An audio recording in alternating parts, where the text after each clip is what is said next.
hayotda sinmayman desangiz, mana bu 10 haqiqatni har doim yodda saqlang.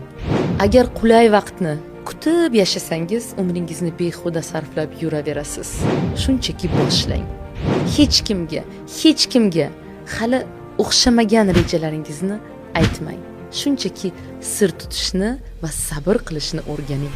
Har kuni kamida bitta yangilik o'rganishga harakat qiling.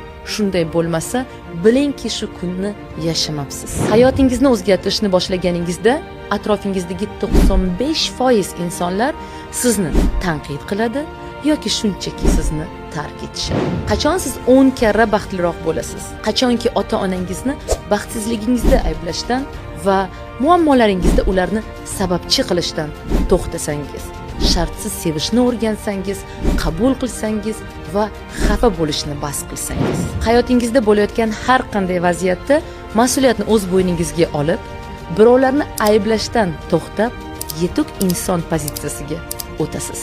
Rivojlanishingiz uchun sizga yuzlab kitoblar va motivatorlar emas, balki disiplina, harakat va qat'iyat kerak.